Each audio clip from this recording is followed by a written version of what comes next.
নমস্কাৰ, এই মুহূৰ্তত আহি পৰিছে জুবিন গাৰ্গক লৈ কেইবাটাও বিগ ব্ৰেকিং নিউজ। CIDৰ তদন্তত শেখৰজ্যোতি গোস্বামীয়ে জুবিন গাৰ্গক লৈ কেইবাটাও বিস্ফোৰক মন্তব্য কৰিছে। শেখৰৰ বাবে টোপোলালৈ CIDৰ কাৰ্যালয়ত পত্নী লনিমা। টোপোলাত কি? শেখৰৰ বাবে টোপোলালৈ CIDৰ কাৰ্যালয়ত পত্নী লনিমা গোস্বামী। সকলোৱে আপোনালোকে তলৰ কমেণ্ট বক্সত এটা কমেণ্ট কৰক।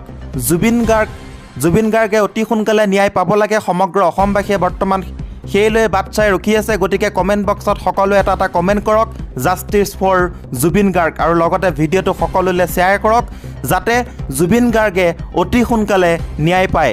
এই মুহূৰ্তত বিস্তৃত ৰূপত দিব লৈছোঁ এটা ডাঙৰ খবৰ। টোপোলাত খাদ্য আৰু কাপোৰ লৈ অনাৰ সন্দেহ। টোপোলা দিবলৈ CIDয়ে দিবনে নিদিয়ে সেয়া হ'ব লক্ষণীয়। ইফালে CID কাৰ্যালয়ত হাজিৰ এসময়ৰ জুবিনৰ সহশিল্পী মেঘনা বৰপূজাৰী। APS মৰমী দাসে ভাষ্য গ্ৰহণৰ বাবে CID কাৰ্যালয়লৈ মেঘনাক কৰিছে তলব। 3 বছৰ একেলগে জুবিনৰ সহগায়িকা হিচাপে গান গাইছিল মেঘনা বৰপূজাৰীয়ে। এই মুহূৰ্তত আহি পৰিছে বিগ ব্ৰেকিং, আৰু কেইবাটাও বিগ ব্ৰেকিং দিব লৈছোঁ জুবিন গাৰ্গৰ মৃত্যুক লৈ। 2 নম্বৰ খবৰটি হৈছে এতিয়াও মৌন ছিংগাপুৰ আছাম এছ'চিয়েশ্যন। ইয়ত পাৰ্টিৰ কেতিয়া হ'ব তদন্ত? আজি কোন আহিব জেৰালে? এতিয়াও মৌন ছিংগাপুৰ আছাম এছ'চিয়েশ্যন। ইয়ত পাৰ্টিৰ কেতিয়া হ'ব তদন্ত? আজি কোন আহিব জেৰালৈ? তন্ময় ফুকন, অভিমন্যু তালুকদাৰ সহ 11 জনৰ বিৰুদ্ধে ৰুজু হ'ব গোচৰ। আজি কেইবাজনো CID কাৰ্যালয়ত হাজিৰ হোৱাৰ সম্ভাৱনা। বিগ ব্ৰেকিং এই মুহূৰ্তৰ। 3 নম্বৰ খবৰটি হৈছে 31 অক্টোবৰত অসমবাসীয়ে আকৌ কাষতে পাব জুবিন গাৰ্গক। ৰৈ ৰৈ বিনালে ছবিখনত ব্যৱহাৰ হ'ব জুবিনৰ নিজস্ব কণ্ঠস্বৰ। 31 অক্টোবৰত অসমবাসী আকৌ কাষতে পাব জুবিন গাৰ্গক। ৰৈ ৰৈ বিনালে ছবিখনত ব্যৱহাৰ হ'ব জুবিনৰ নিজস্ব কণ্ঠস্বৰ। শ্বুটিঙৰ সময়তে ৰাখি থোৱা স্পষ্ট চিংক চাউণ্ড মাতেই ব্যৱহাৰ কৰা হ'ব। এটা দুটা শব্দ যদি ব্যৱহাৰ কৰিব পৰা নহয় সেয়া AIৰ জৰিয়তে উদ্ধাৰ কৰা হ'ব। জুবিন গাৰ্গৰ ঘটনাক লৈ পৰিচালক ৰাজেশ ভূঞাৰ মন্তব্য। সকলো জানিও শেখৰ আৰু অমৃতপ্ৰভাই কিয় চাই আছিল? শেখৰ আৰু অমৃতপ্ৰভাক প্ৰশ্ন ৰাজেশ ভূঞাৰ। যদি এই কথা জানিছিল কিয় বাধা দিয়া হোৱা নাছিল? গৰিমা গাৰ্গক কিয় জনোৱা নাছিল? সমগ্ৰ ঘটনা কিয় গাপ দিছিল শেখৰজ্যোতি গোস্বামীয়ে? বৰ্তমান ৰহস্যৰ আৱৰ্তত শেখৰ গোস্বামীৰো ভুল আছে। আজিলৈকে শেখৰ গোস্বামীয়ে কিয় গৰিমা গাৰ্গৰ ওচৰত সমবেদনা জনোৱা নাই? এই গোটেই ঘটনাত পাকে পকাৰে জড়িত শেখৰজ্যোতি গোস্বামী। ইয়াৰ ৰাজেশ ভূঞাৰ মন্তব্য। ছিংগাপুৰত থকাসকলৰ অৱহেলাৰ বাবেই জুবিন গাৰ্গৰ সৈতে এই ঘটনা ঘটিল। এই অৱহেলাৰ উত্তৰ ৰাজ্যবাসীক দিব লাগিব। 31 অক্টোবৰত অসমবাসী আকৌ কাষতে পাব জুবিন গাৰ্গক। ৰৈ ৰৈ বিনালে ছবিখনত ব্যৱহাৰ হ'ব জুবিনৰ নিজস্ব কণ্ঠস্বৰ। শ্বুটিঙৰ সময়তে ৰাখি থোৱা স্পষ্ট চিংক চাউণ্ড মাতেই ব্যৱহাৰ কৰা হ'ব। AIৰ জৰিয়তে সেই বনোৱা হৈছে। এটা দুটা শব্দ যদি ব্যৱহাৰ কৰিব পৰা নহয় সেয়া AI অৰ্থাৎ আৰ্টিফিচিয়েল ইণ্টেলিজেন্সৰ জৰিয়তে উদ্ধাৰ কৰা হ'ব। জুবিন গাৰ্গৰ ঘটনাক লৈ পৰিচালক ৰাজেশ ভূঞাই এই মন্তব্য কৰিছে। পৰৱৰ্তী খবৰটি হৈছে জুবিন গাৰ্গ ঘটনাৰ তদন্ত। ছিংগাপুৰৰ প্ৰৱাসী অসমীয়াসকলক অসমলৈ আহিবলৈ হেঁচা দিব লাগিব, কোনো শাৰী নাযাব। কঠোৰ হৈছে মুখ্যমন্ত্ৰী হিমন্ত বিশ্ব শৰ্মা। এই মুহূৰ্তত এটা বিগ ব্ৰেকিং নিউজ।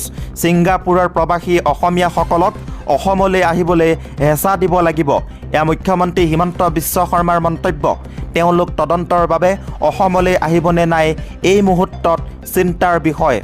ভাৰতত থাকিলে তেওঁলোকক আমি ধৰি আনিব পাৰিলোঁ হয়। তেওঁলোক নাহিলে বিষয়টো এটা পাকচক্ৰত সোমাই পৰিব, এয়া হিমন্ত বিশ্ব শৰ্মাৰ মন্তব্য। ছিংগাপুৰৰ অসমীয়া লোকসকলক অসমলৈ আহিবলৈ ৰাইজে হেঁচা দিব লাগিব। ছিংগাপুৰৰ প্ৰৱাসী অসমীয়াসকলক অসমলৈ আহিবলৈ হেঁচা দিব লাগিব বুলি মুখ্যমন্ত্ৰী হিমন্ত বিশ্ব শৰ্মাই মন্তব্য কৰিছে। তেওঁলোক তদন্তৰ বাবে অসমলৈ আহিবনে নাই এই মুহূৰ্তত বৰ্তমান চিন্তাৰ বিষয় হৈ পৰিছে। পৰৱৰ্তী খবৰটি হৈছে নিশা জুবিন গাৰ্গৰ কাহিলীপাৰাৰ বাসগৃহত মুখ্যমন্ত্ৰী হিমন্ত বিশ্ব শৰ্মা। গৰিমা শইকীয়া গাৰ্গক সাক্ষাৎ কৰি গুৰুত্বপূৰ্ণ আলোচনাত বহিল হিমন্ত বিশ্ব শৰ্মা। নিশা জুবিন গাৰ্গৰ কাহিলীপাৰাৰ বাসগৃহত মুখ্যমন্ত্ৰী হিমন্ত বিশ্ব শৰ্মা। গৰিমা শইকীয়া গাৰ্গক সাক্ষাৎ কৰি গুৰুত্বপূৰ্ণ আলোচনা। জুবিন গাৰ্গৰ পিতৃ পত্নী ভগ্নীক সাক্ষাৎ কৰিলে মুখ্যমন্ত্ৰী হিমন্ত বিশ্ব শৰ্মাই। জুবিন গাৰ্গক বিষ পান কৰোৱা হৈছিল নে নাই সকলো তদন্তত হ'ব স্পষ্ট। ছিংগাপুৰৰ ইয়াত পাৰ্টিত থকা লোকসকলো আহিব লাগিব তদন্তৰ আওতালৈ। নিশা জুবিন গাৰ্গৰ কাহিলীপাৰাৰ বাসগৃহত মুখ্যমন্ত্ৰী হিমন্ত বিশ্ব শৰ্মাই বহিছে। গৰিমা শইকীয়া গাৰ্গক সাক্ষাৎ কৰি গুৰুত্বপূৰ্ণ আলোচনা কৰিছে হিমন্ত বিশ্ব শৰ্মাই। জুবিন গাৰ্গৰ পিতৃ পত্নী ভগ্নীক সাক্ষাৎ কৰিলে মুখ্যমন্ত্ৰী হিমন্ত বিশ্ব শৰ্মাই। পৰৱৰ্তী খবৰটি হৈছে এটা বিগ ব্ৰেকিং নিউজ এই মুহূৰ্তত আহি পৰিছে। যদি শেখৰে সকলো কথা জানিছিল কিয় লুকুৱাই ৰাখিছিল? মোক ন্যায় লাগিবই। জুবিনৰ পত্নী গৰিমা শইকীয়া গাৰ্গৰ মন্তব্য। জুবিন গাৰ্গৰ ন্যায় বিচাৰি পত্নী গৰিমা শইকীয়া গাৰ্গৰ ডাঙৰ দাবী। দোষীয়ে কঠোৰ শাস্তি পাব লাগিব। যদি শেখৰে সকলো কথা জানিছিল আগতেই কিয় লুকুৱাই ৰাখিছিল এই বুলি প্ৰশ্ন উত্থাপন কৰিছে গৰিমা শইকীয়া গাৰ্গে। জুবিন গাৰ্গৰ সৈতে কিদৰে ইমান অন্যায় কৰিব পাৰিলে? মই মোৰ মানুহজনক হেৰুৱাই দিলোঁ।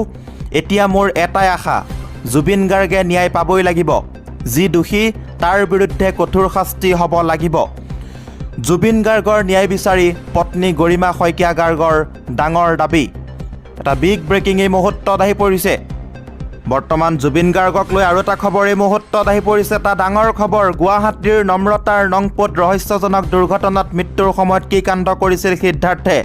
নম্ৰতাৰ পিতৃৰ বিস্ফোৰক ভাষ্যৰ পিছতে সিদ্ধাৰ্থ শৰ্মাৰ আন এক কুকীৰ্তি পোহৰলৈ আহিছে। এই মুহূৰ্তত আহি পৰিছে এটা ডাঙৰ খবৰ। জুবিন গাৰ্গৰ মৃত্যুৰ 13 দিনত CIDৰ SITয়ে গ্ৰেপ্তাৰ কৰা সিদ্ধাৰ্থ শৰ্মাৰ আন এক তথ্য পোহৰলৈ আহিছে। এইবাৰ নম্ৰতা বৰাৰ মৃত্যুত সাঙুৰ খাইছে সিদ্ধাৰ্থ শৰ্মাৰ নাম। নম্ৰতা বৰাৰ দুৰ্ভগীয়া পিতৃয়ে সিদ্ধাৰ্থ শৰ্মাৰ বিৰুদ্ধে বিস্ফোৰক অভিযোগ উত্থাপন কৰিছে। নম্ৰতা বৰাৰ পিতৃৰ অভিযোগ অনুসৰি নম্ৰতাৰ মৃত্যুত অভিযুক্তসকলক ৰক্ষণাবেক্ষণ দিছিল জুবিন গাৰ্গৰ মেনেজাৰ সিদ্ধাৰ্থ শৰ্মাই।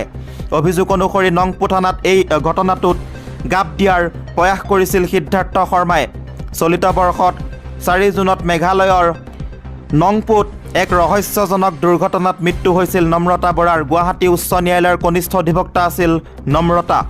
উল্লেখ্য যে নম্ৰতা বৰাৰ মৃত্যুৰ নাম সাঙুৰ খাইছিল মৃগাংক বৰুৱা আৰু আন্নায়াতুল ৱাডুডৰকে ধৰি দুগৰাকী যুৱতীৰ। নম্ৰতা বৰাৰ পিতৃৰ ভাষ্য অনুসৰি সিদ্ধাৰ্থ শৰ্মা আছিল নম্ৰতাৰ লগত ফুৰিবলৈ যোৱা মৃগাংকহঁতৰ বন্ধু। নম্ৰতাৰ পিতৃৰ ভাষ্য অনুসৰি নম্ৰতাৰ মৃত্যুৰ পিছত নংপুৰ পৰা মৃতদেহ আনিবলৈ এম্বুলেন্সৰো ব্যৱস্থা কৰি দিছিল সিদ্ধাৰ্থ শৰ্মাই। সেই সময়ত সিদ্ধাৰ্থ শৰ্মাই নিজৰ নাম কৈছিল যদিও নম্ৰতাৰ পিতৃয়ে সিদ্ধাৰ্থৰ প্ৰকৃত পৰিচয় জনা নাছিল।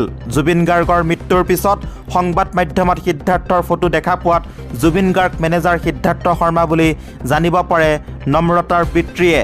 বৰ্তমান ৰহস্যৰ আৱৰ্তত সকলোৱে আপোনালোকে তলৰ কমেণ্ট বক্সত এটা কমেণ্ট কৰক, জাষ্টিছ ফৰ জুবিন গাৰ্গ। অতি সোনকালে যাতে আমাৰ মৰমৰ জুবিন দাই ন্যায় পায়। গতিকে আপোনালোকে ভিডিঅ'টো যিমান পাৰে সকলোলৈ শ্বেয়াৰ কৰক।